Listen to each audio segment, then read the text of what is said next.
If you didn't have a drag mother to tell you about makeup, I'm Birdie. I'm adopting you. You may call me mother. Here are some of the makeup tricks that I've learned in the past year. I always do my makeup with a towel on my lap. I kind of clean my brushes as I go, or if I find a brush I need and I need it to be used in a different color, it's useful for a lot of stuff. I keep skin prep very minimal. My skin is oily, acne prone. I want to hydrate as much as possible without using a ton of product. Big fan of toners, layering hydrating toners. Love this Good Light Moon Glow. It's cute. Thinnest products go on first. The products get thicker as you go, ideally.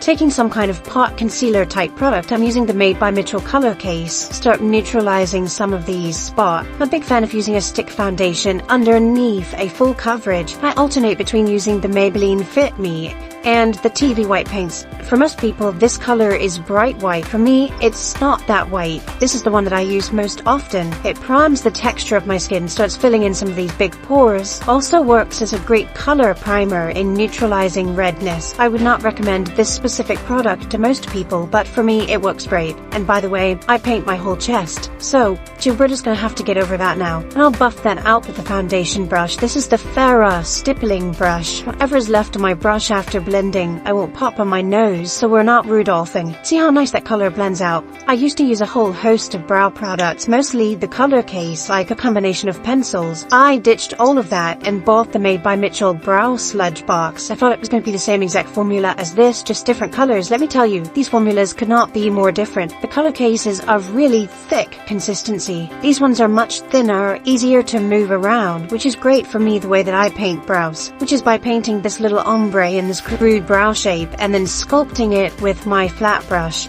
Now you get it. For the base, I like to do it on my wet products and then on my dry products, as opposed to painting the top, powdering it, and then painting the bottom. That don't work for me. Put no wet products under any of the places that are going to crease very easily. I won't put wet product down there until I'm ready to powder everything else. Got off the beauty blender train. Been pretty thoroughly using brushes for my base. How do you make it not streaky? You load some up on your brush, you deposit it on your face, but then to blend it out, I got a scrub mark brush, because if any of these little bristles get stuck together with product, that's what makes the streaky. We're not dragging the brush, we're tapping. This is starting to sound like a Made by Mitchell ad. It's not, I swear. This is the curve case. I got the lightest shade for these really grayish contour colors.